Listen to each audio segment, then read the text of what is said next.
চড়ুই পাখি, কেউ বলে বাবুই পাখি।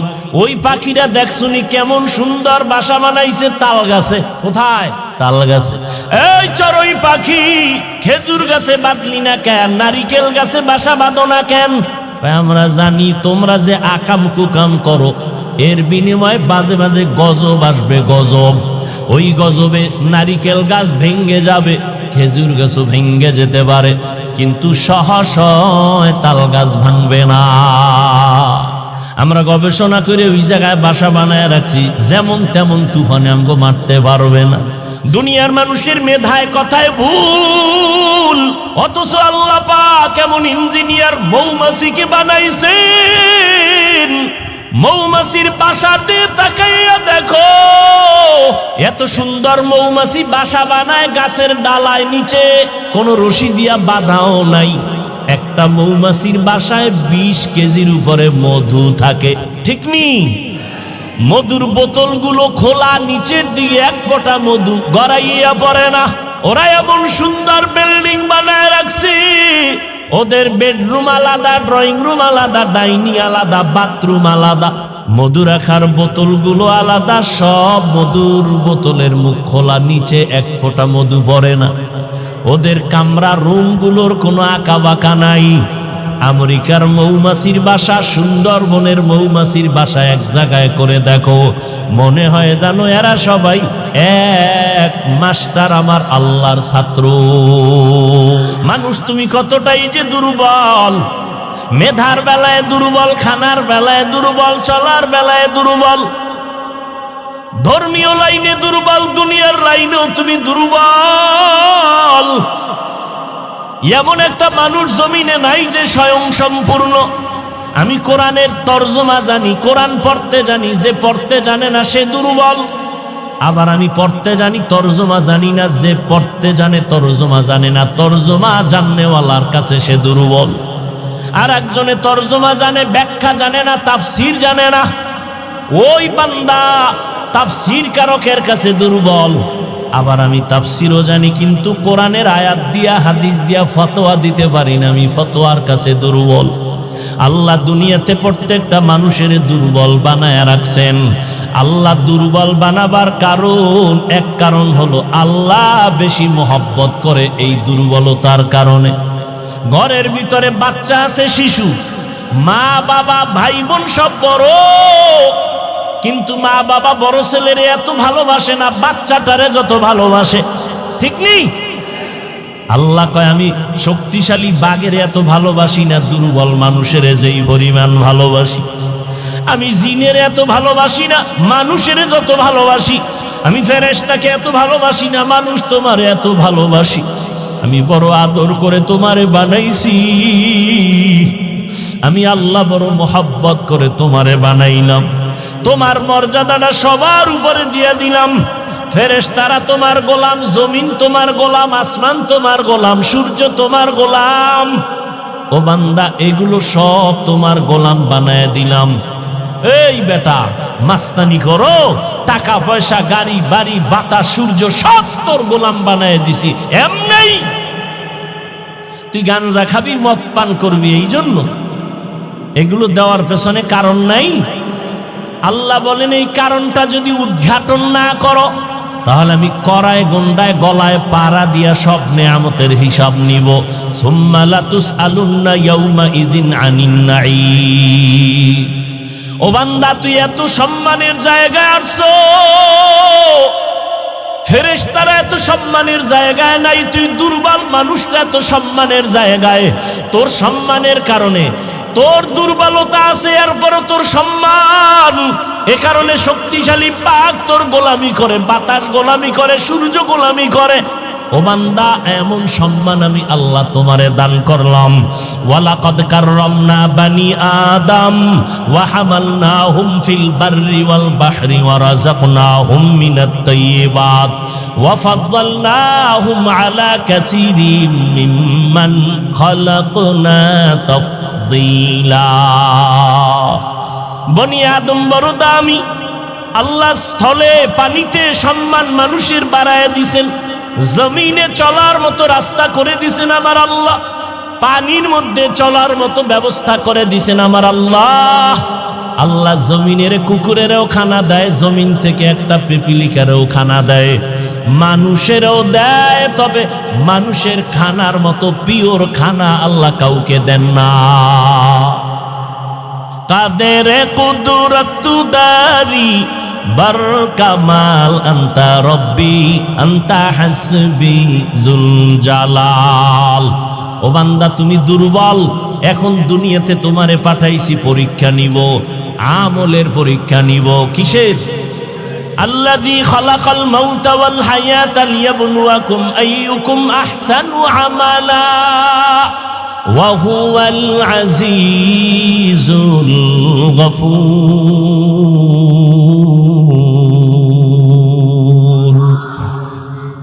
আল্লাহ বলেন আমি দুনিয়াতে তোমার হায়াত দিয়া পাঠাইলাম, মৃত্যুর সাথে তোমার পরীক্ষা নিব কারা আমল করে ভালো। বেশি আমল লাগবে না, ভালো আমল লাগবে। আহসানু আমালা বলেছেন, আকসারু আমালা বলেন নাই। আমলের পরীক্ষা নিব, দেখবো কারা ভালো আমল করে। বেশি আমল করে এটা দেখবো না, ভালো আমলটাই দেখবো। ও বান্দা দুনিয়া পরীক্ষার হল, এই দুনিয়াতে থাইকা তোমার আমলি জিন্দেগি সুন্দর করতে হবে। কিন্তু একদিকে তুমি দুর্বল, অপর দিকে তুমি যতই আমলের লাইনে আগাইতে চাইবা, তিন দল শয়তান তোমার পেছনে টানবে। কয় দল? এক শয়তান জিন শয়তান, আর এক শয়তান নফস শয়তান যেটা ভেতরে আছে, আর একটা শয়তান হলো মানুষ শয়তান। তিন দল শয়তান পেছনে টানে, তুমি জানো জান্নাতের পথে আগাইতে না পারো। ওদিকে তুমি ব্যক্তি হিসাবেও দুর্বল, মেধার দিক থেকেও দুর্বল। এমতো অবস্থায় যদি তুমি শান্তির জীবনের দিকে আগাইতে চাও, একা একা সম্ভব না, অন্যের সাহায্য লাগবেই লাগবে। লাগবেনি? এখন সাহায্যটা যে লাগবে এটা তো নিশ্চিত। তবে সাহায্যটা কার থেকে নিব? সবাই বলবে আল্লাহর থেকে। কথা সত্য, কিন্তু এই কথাটা বাস্তবে আপনাদের অন্তরের কথা না। সাহায্য কার থেকে নিবেন? সাহায্য কার থেকে চাইবেন বলেন? আল্লাহর রসুল সাহাবায়ে কেরাম সাহায্য চাইছেন কার কাছে? আপনারা কার কাছে চাইবেন? আল্লাহর কাছে না? কিন্তু আল্লাহর কাছে কি চান?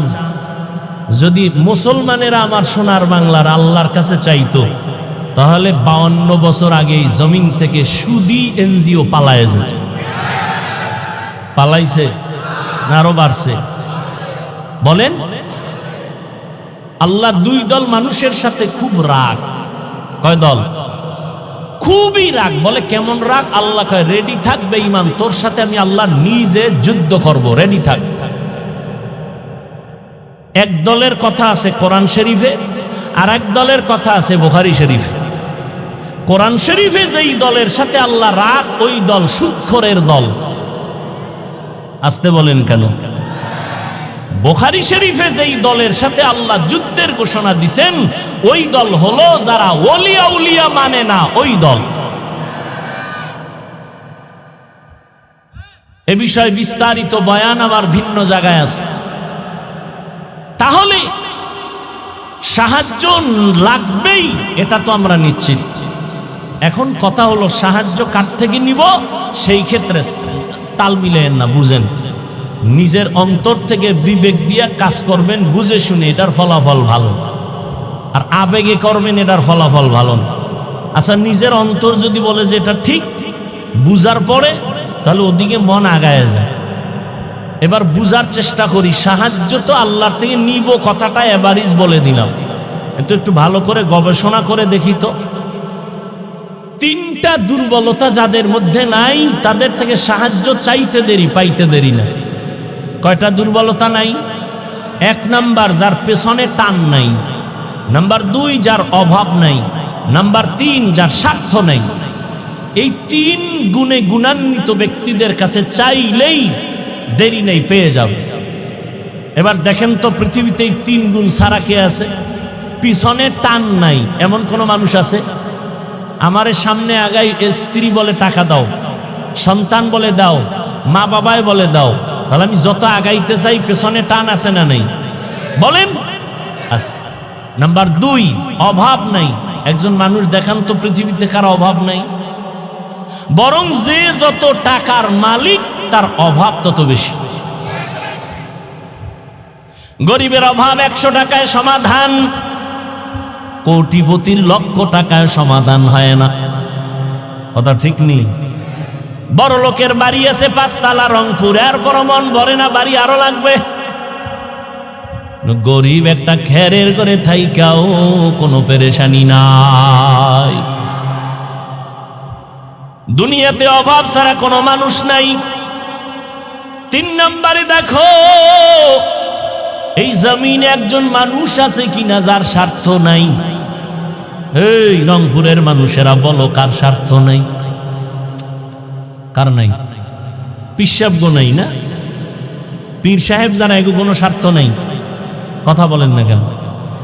মানে এরা আরো বেশি স্বার্থওয়ালা। মুরিদেরটা খাইয়া স্বর্ণের বাড়ি বানায়, ঠিক নি? আমি 2 জন মানুষ পাইছি স্বার্থ নাই। কয়জন? দেখেন তো আপনার যুক্তিতে অ্যান্সার দেয় কি? 2টা লোক পাইছি স্বার্থ। একজন আমার আম্মাজান, একজন আমার, বলে না ঠিক? কিন্তু সোনার বাংলায় যা দেখলাম, এই 2 জনও স্বার্থপর। কেমনে স্বার্থপর এটা বুঝার জন্য ইন্ডিয়া যাওয়া লাগবে না, সোনার বাংলা কমপ্লিট আমাকে দেখাই দিছে। মা বাবা থানায় গিয়া মামলা করে সন্তানের বিরুদ্ধে, কি স্বার্থ? মা বাবা সন্তানের রাতের ঘুমে জবাই করে, প্রমাণ নাই? আবার সন্তান মা বাবাকে জবাই করে। একজন বাবা কত বড় বেঈমান, নিজের আপন মেয়েকে হোটেলের মধ্যে ঢুকাইয়া বলে, আজকে তুই আমার মেয়ে না, তুই আমার স্ত্রীর মতো। আরো জোরে বলো। আমি কি মিথ্যা বলছি? তোমরা ফেসবুকের গোলামেরা দেখো না এগুলো? করোনায় দেখো নাই? বাবায় করোনায় আক্রান্ত হয়ে গেল, ছেলেরা, শিক্ষিত ছেলে, অন্যের টাকা দিয়ে এরপরে কয় লাশটারে রাস্তায় ফালায় দিয়ে, রাস্তায় ফালায় দিয়েছে, দরজা জানালা লক করে দিছে। বাবার লাশটা কুত্তায় খাইলো না, জানাজা হইল, জানালা খুলে দেখেও নাই। ভালো করে ইতিহাস ভুলিস না রে মুমিন। এই করোনার সময়ে তাকাইয়া দেখছো শত শত করোনার লাশ। আমার দেশের প্রশাসন, পুলিশ, আর আমার দেশের টুপিওয়ালা মাওলানা, এরা কাঁধে নিয়া গোসল করাইয়া কাফন পরাইয়া করোনার লাশগুলো দাফন করেছে, জানাজা পড়েছেন। ইতিহাস ভুলে যাইও না, শত শত করোনার লাশ কবরে রাখলো, একজন হুজুরেও করোনায় মরে না। বানায় বলছি, বলতে এখন কানে ধরে উঠবো আর বসবো। বানায় বলেছি, পৃথিবীতে নিঃস্বার্থ একজন মানুষ পাওয়া যাবে, ওলামায়ে আহলে হক। এদের কোনো স্বার্থ নেই। এই মেয়ে, আমি যে তোমারে পাও ধরে বুঝাইতেছি, তোমার টাকায় আমি চলি, তুমি আমার টাকায় চলো, তা তোমার পাও ধরে বুঝাই কেন? কুত্তাও এরম দৌড়ায় না, আমরা যেরকম দৌড়াই। তোমারে 12টা মাস পাগলের মতো হয়ে গেছে। আলেমরা দৌড়ায়, পীর সাহেবরা দৌড়ায়, তাবলিগলারা মেহনত করে, জুমার দিন খতিবরা দৌড়ায়। বেতন কত মসজিদের ইমামের? সর্বোচ্চ 10,000, 15,000, গ্রামে 5-7,000। 6 মাস বাকি, ঠিক নি? আপনি সরকারি চাকরি করেন, বেতন কত? কয় 22,000। টেবিলের তলে কত? কয় 42। খাইয়াও শান্তি গরম, লাল পতাকা লয়ে রাস্তায় খাড়ায় কয় কি ও? কয় মানববন্ধন করি। বিষয় কয় সরকারের গদিতে আগুন জ্বালাবো। কেন? কয় স্কেল বাড়াইলে দিবে, নাইলে আগুন। সরকারেরটা খাইয়াও সরকারের বিরোধিতা করে, করে না? ইমামের বেতন 5,000, 6 মাস বাকি। কোনদিন ইমাম সাহেব জুমার মিম্বরে বৈশা বলে নাই, বেতনটা 1 তারিখ দাও, স্কেল বাড়াও, না হয় আসর থেকে সূরাগুলো উল্টা পড়ো? বলছে কোন ইমাম? অথচ আপনার ঘরে সন্তান কম, হুজুরের ঘরে সন্তান বেশি। কারণ আপনি সন্তান কমানোর ট্যাবলেট খেয়েছেন। আমরা আলেমরা ট্যাবলেট খাই না, নবী নিষেধ করেছেন ওই ঘরের মাইয়া বিয়া করবি যেই বংশে সন্তান বেশি হয়। আপনার ঘরে সন্তান কম, আপনি তো স্লোগান লাগায় রাখছেন ছেলে হোক মেয়ে হোক দুটোর বেশি না, একটা হলে ভালো হয়, না হইলে আরো ভালো। আর আমরা আল্লাহর নবীর হাদিস শুনে ওই ঘরের মেয়ে বিয়া করার চেষ্টা করি যেই বংশে সন্তান বেশি হবে। কারণ আমার মায়ার নবী গর্ব করে বলেছেন কিয়ামতে আমার উম্মত বেশি হবে, আমি গর্বের সাথে জান্নাতে যাব। আচ্ছা, আপনারা যেই সন্তান কমানোর ট্যাবলেট খাইলেন, জ্ঞানীরা বলেন তো বাংলাদেশের সংখ্যা কি পরিমাণ কমছে, এখন বাড়ছে? সত্য কথা বলতে বলছি না কি? জনসংখ্যা কম না বেশি? সব আমরা হুজুরেরা বাড়াইছি, তার ট্যাবলেটের অ্যাকশন কই? মনে আছে কথা কি শুরুতে বলছিলাম, মনে নাই? আল্লাহ চাইলে সব হয়, বান্দা চাইলে কিছু হয় না। জিন্দগি মে বন্দগি তু করনা হে, জিন্দগি মে বন্দগি তু করনা হে,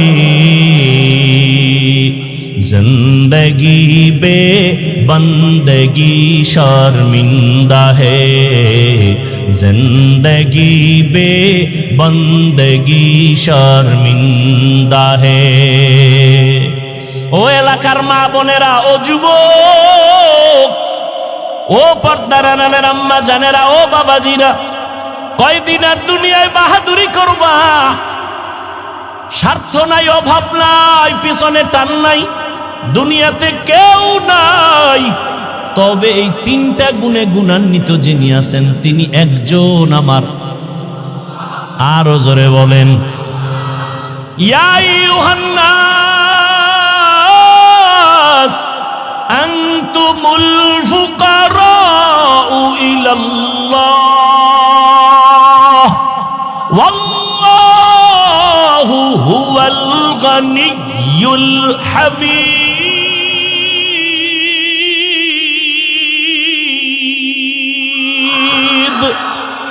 गर तवक्कुल मी कुनी हर सुबह शाम, मेरा सानाद रिज़्क़े तू अज़ला मकाम। ও আল্লাহর বান্দারা, পায়ে ধরে ধরে বুঝাই রে যুবক, পাগল হইয়া যাই নাই। আমি যে এতক্ষণ চিল্লায়া তোমারে বয়ান শুনাইলাম, একবারও কিন্তু বলি নাই সব স্কুল কলেজ বাদ দিয়ে আমগো মতো হুজুর হও, বলছি? তাবলিগে না গেলে জাহান্নামে যাবা, বলছি? বলি না। আমি কওমি মাদ্রাসার সন্তান, কওমি মাদ্রাসায় না পড়লে জাহান্নামে যেতে হবে, আমি একবারও বলি নাই।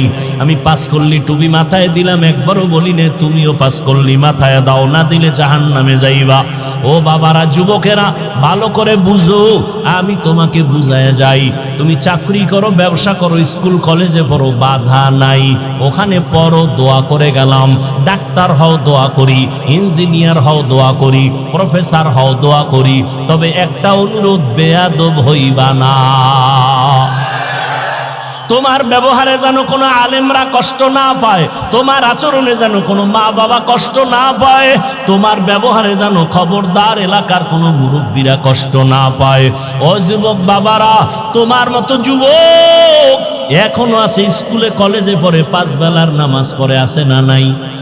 তোমারে আল্লাহ বিবেক দিছে, চিন্তা করো তুমি কেন নামাজটা পড়তে পারবা না? আল্লাহর কোরআনটা কি মিথ্যা মনে করেছো?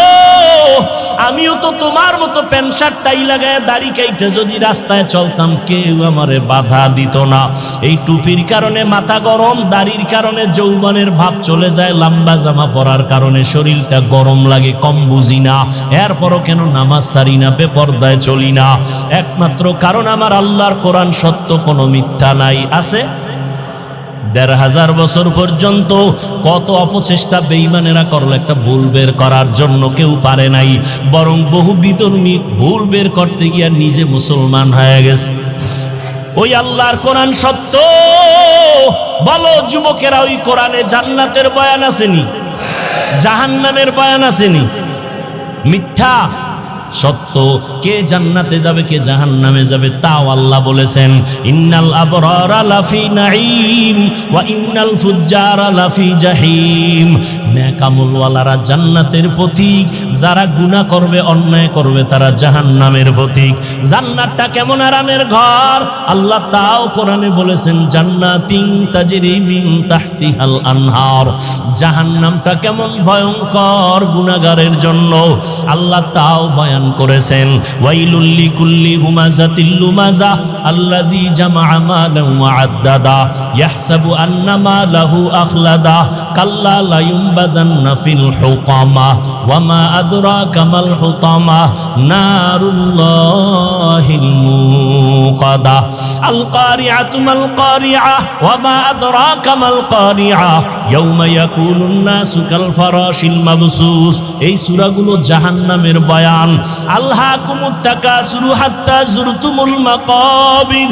এই সূরাগুলোর বাংলা তরজমা পড়ে দেখি ওরে বাবা, কোরআন মোবাইলে ডাউনলোড করো, বাংলা কোরআন তরজমা পড়ো, জাহান্নামের আয়াতের বর্ণনাগুলো আছে।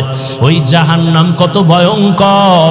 মায়ার নবী আম্মা জান আয়েশা বলেন, আমি দেখি আমার ঘরে নবী বয়ে বয়ে কান্না করেন। আম্মা জান আয়েশা বলেন, নবী আপনি আমার ঘরে বসে কাঁদেন কেন? আমি আয়েশা বেয়াদবি করলাম নাকি? নবী বলেন, না আয়েশা বেয়াদবি করো নাই।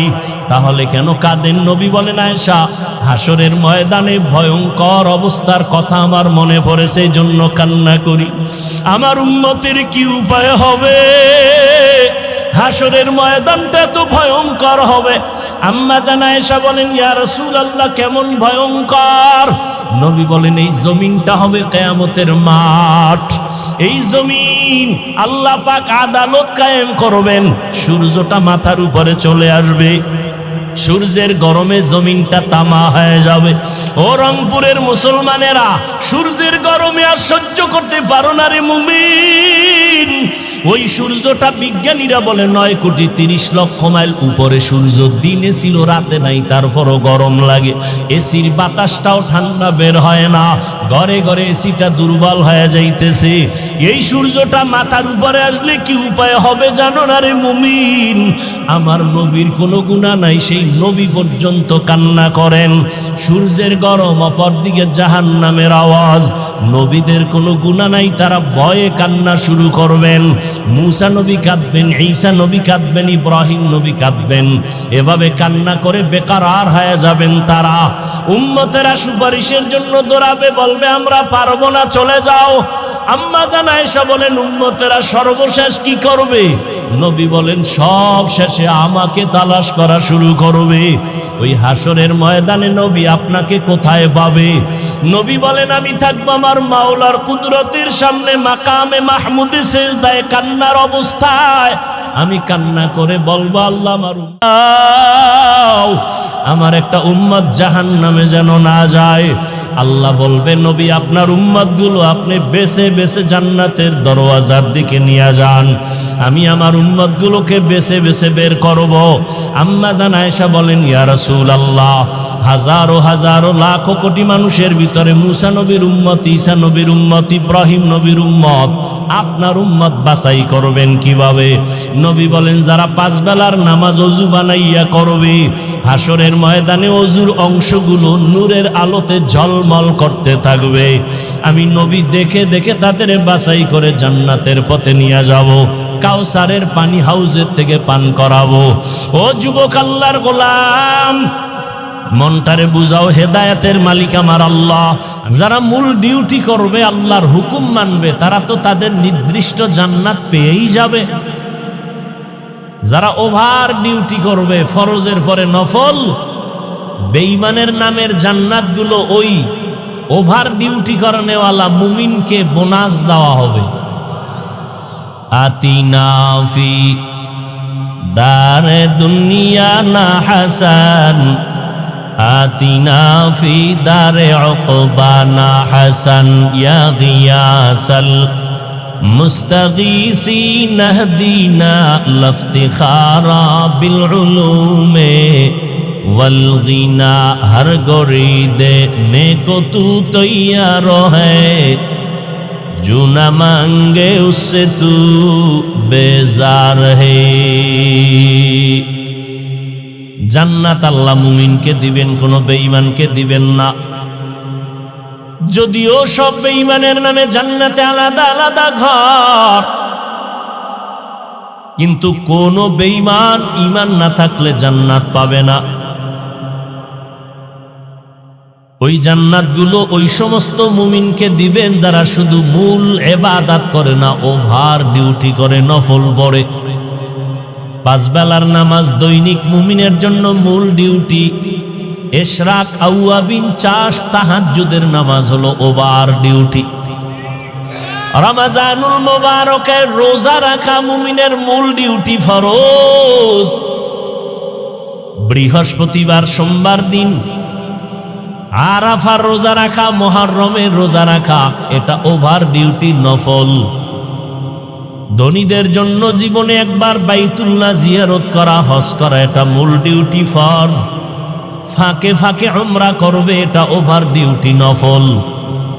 ধনী মানুষ বছরে বছরে একবার যাকাত দিবে, এটা মূল ডিউটি, ফরজ। মাঝে মাঝে গরিব, এতিম, অসহায়, মাদ্রাসা, মসজিদ, মানুষের কল্যাণে রাস্তাঘাট, কালভার্ট মেরামতের পেছনে টাকা ব্যয় করবে, এটা ওভার ডিউটি, নফল।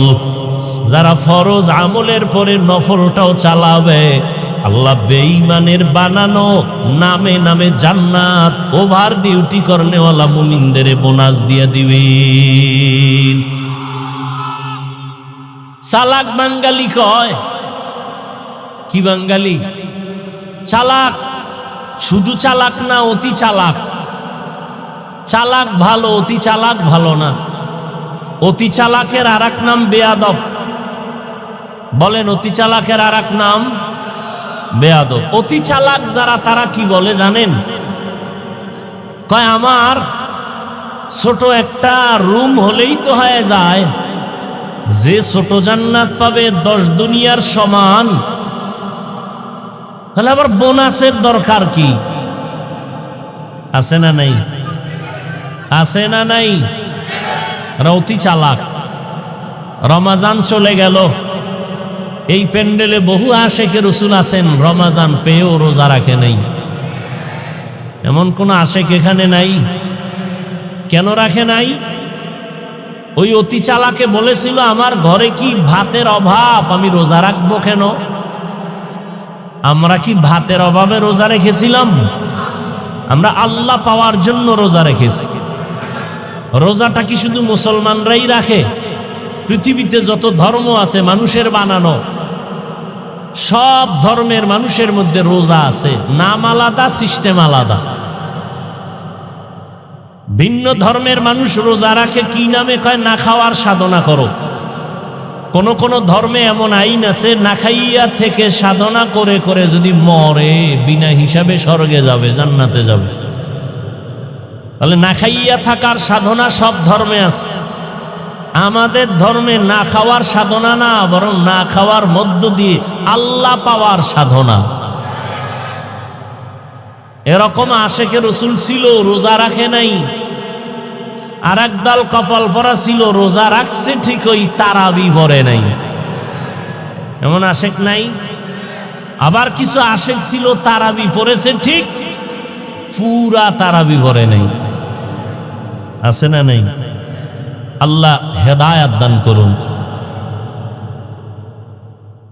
ওভার ডিউটি যারা করবে, তারা বেঈমানের বানানো জান্নাতটাও পেয়ে যাবে। রহমতের নবী বলেন, জান্নাতীরা জান্নাত পাওয়ার পর অন্তরে কোনো আফসোস থাকবে না, একটা মাত্র আফসোস থাকবে, আমি আরো একটু যদি আমল বাড়ায় করতাম, আমি আরো ভিআইপি জান্নাতটা পেয়ে যাইতাম। ভিআইপি জান্নাত, ভিআইপির কোনো সীমানা আসেনি? কোনো সীমানা নাই। যত সুন্দর শেষ নাই, আরো লাগে, আরো লাগে, আরো লাগে। আল্লাহ বলেন জান্নাত মুমিনরা পাবে, এজন্য মুমিনকে বললাম সাহায্য প্রার্থনা করো। সাহায্য প্রার্থনা কেন করবে? ওই ব্যক্তি অন্যের সাহায্য প্রার্থনা করে যে নিজে চলতে পারে না। আমরা কি তাই? আল্লাহ বলেন হ্যাঁ, তোমরা তাই। তোমরা এতটাই যে দুর্বল। ওয়া খুলিকাল ইনসানু যায়ীফা, আমি আল্লাহ ইনসান জাতিকে দুর্বল করে বানাইলাম। মানুষ তুমি সৃষ্টিগতভাবে দুর্বল, খানার বেলায় দুর্বল, ঘুমের বেলায় দুর্বল, মেধার বেলায় দুর্বল। মানুষের মতো দুর্বল করে কোনো প্রাণী আল্লাহ আর বানান নাই। মানুষ এতটাই দুর্বল, একটা পিপিলিকার কাছেও আমরা দুর্বল, একটা মশার কাছেও দুর্বল। আল্লাহ পাক বলেন, বান্দা তোমাকে আমি দুর্বল করে বানাইলাম। একা একা তুমি সম্পূর্ণ জীবন যাপন তুমি করতে পারবা না। চলতে গেলে সহযোগিতা লাগবে, খানা খাইতে গেলে তোমার সাহায্য লাগবে অন্যের সাহায্য ছাড়া, সহযোগিতা ছাড়া তুমি একা একা চলতে পারবা না। কারণ আমি আল্লাহ তোমাকে সৃষ্টির থেকেই দুর্বল করে সৃষ্টি করেছি। তুমি শারীরিকভাবেও দুর্বল, তুমি মেধার দিক থেকেও দুর্বল, খানার বেলায় দুর্বল। একটা চিড়িয়াখানায় বাঘের খাদ্য তালিকায় লেখা আছে দৈনিক একটা বাঘের খাদ্য হলো 17 কেজি গোশত। রংপুরের কোনো মানুষ 3 বেলায় 17 কেজি খেতে পারবে না? পারলেও ধাক্কা ধাক্কি তো আর কম করে না। একটা বাঘের খানা 17 কেজি গোশত। বড় বড় সমুদ্রের ভেতরে বড় বড় নীলতিমি আছে, একটা নীলতিমির প্রতিদিনের খাদ্য তালিকা 1000 কেজি চিংড়ি মাছ। এরকম নীলতিমি একটা, কথা বলেন না কেন? অনেক। কে খাওয়ায়? আল্লাহ পাক বলেন, এই রকম নদী সমুদ্রে হাজারো কোটি ধরনের প্রাণীর খানা দেই আমি আল্লাহ। পৃথিবীতে একটা পাহাড় আছে কোহে কাফ, ওই পাহাড়ের ভেতর একটা প্রাণী বসবাস করত, নাম সিমর্গ। ওই একটা প্রাণীর জন্য প্রতিদিনের খাদ্য তালিকা ছিল 40টা মোটা তাজা হাতি। কে খাওয়ায়? সকালবেলা একটা পাখি ডানা মেলে উঠতে শুরু করে, সারাটা দিন খোলা আকাশে উড়ার পর সন্ধ্যাবেলা নিজের পেট ভরে বাচ্চার খানা নিয়ে বাসায় হাজির। কে খাওয়ায়? ওয়াতারযুকু মান তাশাউ বিগাইরি হিসাব।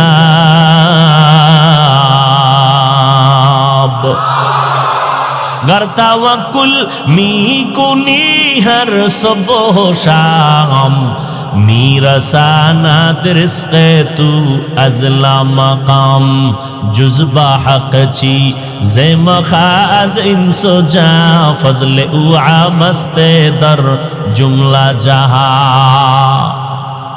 মানুষের মতো দুর্বল কিছু কোন প্রাণী আল্লাহ বানান নাই।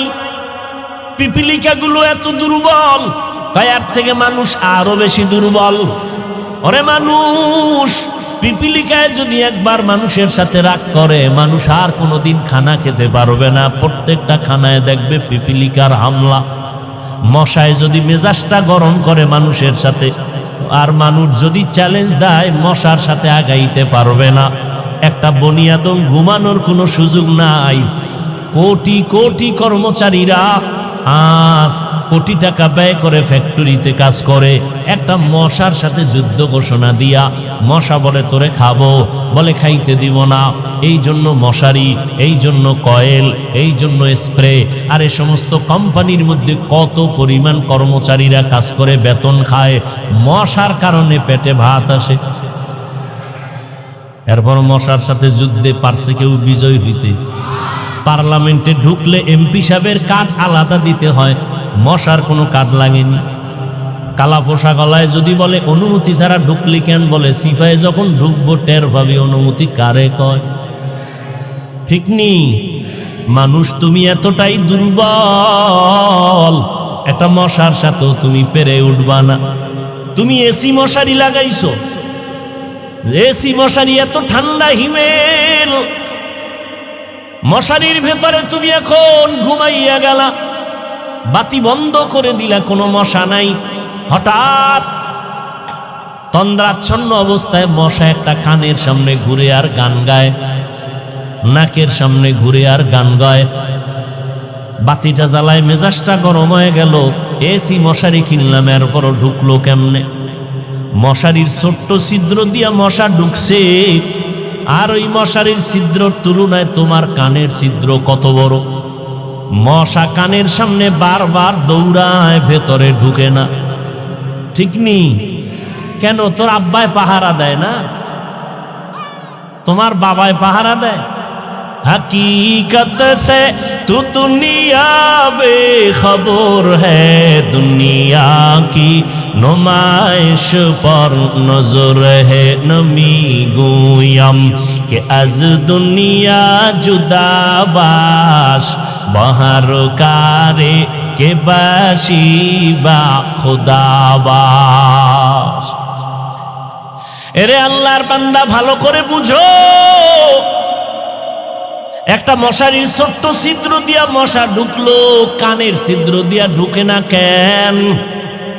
আমার মালিক ফেরেশতা লাগায় কয়, আমার বান্দাকে পাহারা দাও। আমার বান্দা সারাটা দিন ব্যবসা চাকরিতে সময় কষ্ট করে আসছে, এখন আরামে ঘুমাবে। একটা মশা যদি নাক দিয়া ঢুকে, কান দিয়া ঢুকে, তোমার জীবনটা জাগায় শেষ হয়ে যাবে। আমার মাওলারে চিনলা না? ওই আমার আল্লাহ তোমাকে আমাকে কত দয়া করে বানাইছেন। ও বান্দা, তুমি এতটাই দুর্বল। একটা ছাগলের বাচ্চা যখন দুনিয়াতে প্রসব করে, ওই বাচ্চাটা 4 পায়ে নিচে নাইমা দুনিয়াতে এসে 4 পায়ে দাঁড়ায় যায়।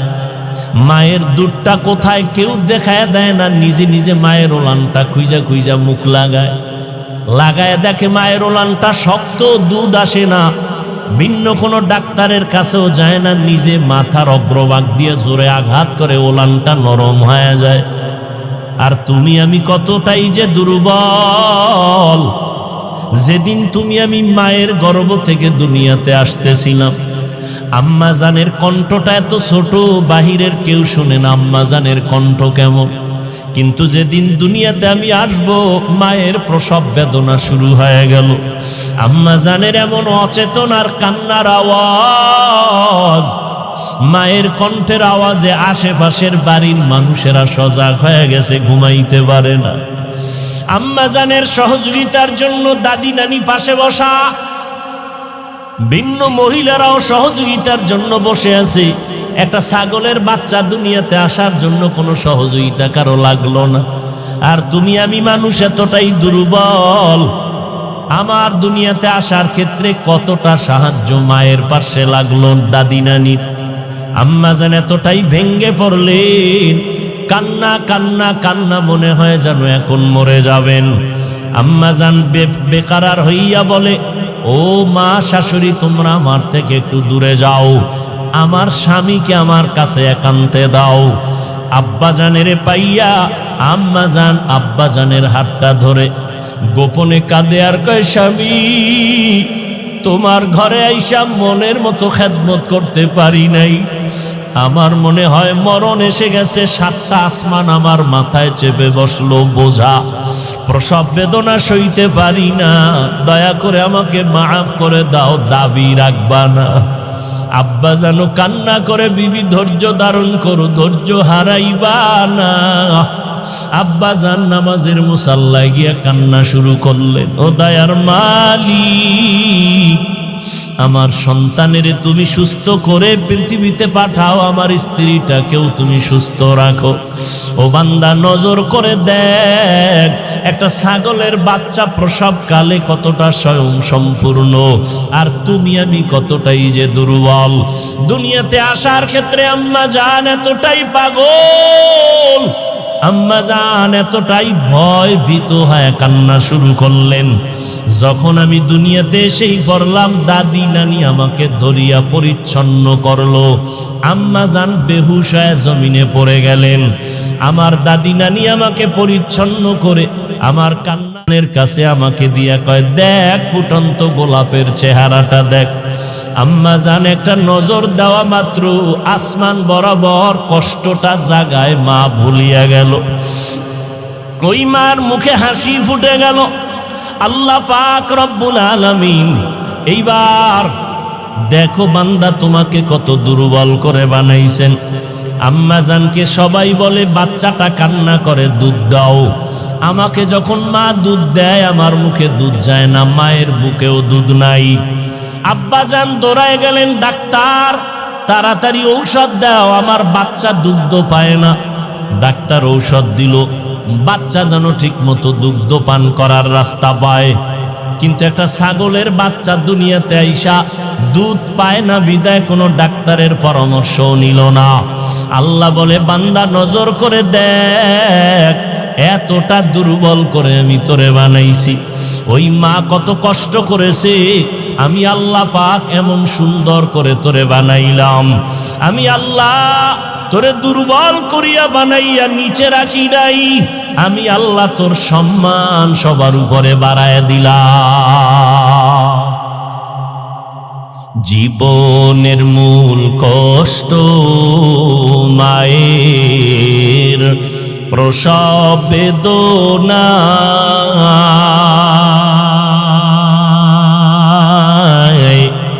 সাত আসমান সাত জমিন তখন মায়েরই মাথায়। জীবনের মূল কষ্ট মায়ের প্রসব বেদনা, সাত আসমান সাত জমিন তখন মায়েরই মাথায়। আমার সুন্দর মুখ দেখে মায়ের, আমার সুন্দর মুখ দেখে মায়ের ব্যথা যায় দে হাসাইয়া। ও আমার প্রাণের মা, মা গো মা, কোথায় গেলে মোরে ছাড়িয়া? জনম দুঃখী ইয়াতিম আমি, চায় না কেহ ফিরিয়া। আমি যখন ছিলাম আমার মায়েরই উদরে, চলাফেরা করলেন যে মায় কত কষ্ট করে। আমি যখন ছিলাম আমার মায়েরই উদরে, চলাফেরা করলেন যে মায় কত কষ্ট করে। এমন মাকে কেমনে আজি, এমন মাকে কেমনে আজি যাব আমি ভুলিয়া। ও আমার প্রাণের মা, মা গো মা, কোথায় গেলে মোরে ছাড়িয়া? জনম দুঃখী ইয়াতিম আমি, চায় না কেহ ফিরিয়া। আল্লাহ তাআলা বলেন মানুষ তুমি বড় দুর্বল, তোমাকে আমি এত দুর্বল করে বানাইছি। মেধার বেলায় তুমি বড় দুর্বল। বুয়েটের ইঞ্জিনিয়ার ইঞ্জিনিয়ারিং পাশ করিয়া কত বাহাদুরির সাথে রংপুরে বিল্ডিং বানাইলো। আর একজন আরো টপ লেভেলের ইঞ্জিনিয়ার আইসা বলে তোমার থিওরিতে আঁকা বাঁকা ভুল হয়ে গেল। দুনিয়ার মানুষের মেধায় ভুল, আগের বৈজ্ঞানিকরা থিওরি দিয়া গেল, বর্তমান বিজ্ঞানীরা বলে তাদের থিওরি ভুল। কত বছর আগে আবহাওয়া অফিসওয়ালারা বলেছিল মে মাসে কিয়ামত কায়েম হয়ে যাবে, রেডি হয়ে যাও। মনে আসেনি মুরব্বীরা? কিয়ামত হইছিল, ওদিন থেকে তারা কানে দইরা তওবা করে আর বলে না হবে, এখন বলে হতে পারে। দুনিয়ার মানুষের মেধায় কথায় ভুল। আমি বয়ানের শুরুতেও বলেছিলাম, কপাল যদি পুরিয়া যায়, নবীজির বয়ান ও আবু জাহালের কালেমা নসিব হয় না। আর কপাল যদি খুলিয়া যায়, নবীরে জবাই করতে আসিয়াও কালেমা ভরে নেয়।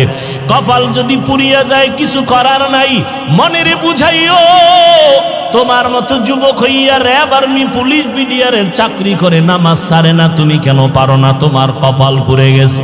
তোমার মতো যুবক রাস্তায় গাড়ি চালায়, নামাজ ছাড়ে না। তোমার মতো যুবক ময়দানে কাজ করে, নদীতে মাছ ধরে, নামাজ ছাড়ে না, তুমি কেন পারবা না? তোমার কপাল বুঝি পুড়িয়া গেল। ও মা বোনেরা, আপনাদের মতো কত মা এখনো আছে নামাজ ছাড়ে না, স্বামীর মাল হেফাজত করে, সন্তানগুলো আদর্শওয়ালা বানানোর চেষ্টা করে, আপনারা কেন পারবেন না? ও বৃদ্ধ বাবাজিরা, আপনার মতো কত বুড়ারা মসজিদে গিয়া 5 বেলার নামাজ পড়ে, আপনারা কেন পারবেন না? আল্লাহর কোরআন কি মিথ্যা মনে করেছেন না আল্লাহর আযাব সহ্য করতে পারবেন? আরে শয়তানের ধোকায় পড়ে আছেন, এখনো সময় আছে, তওবা করে নেন।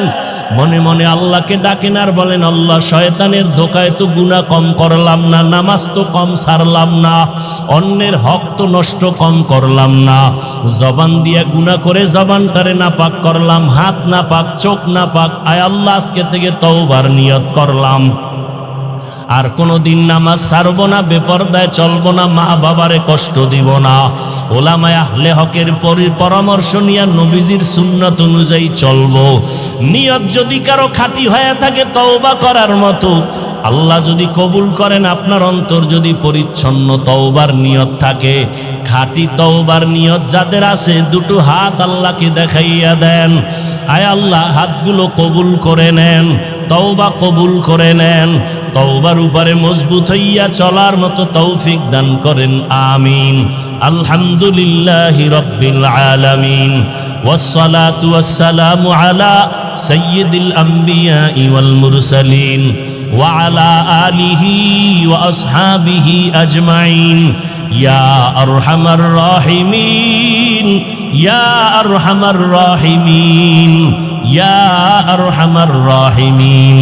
রব্বিরহামহুমা কামা রব্বায়ানি সগীরা।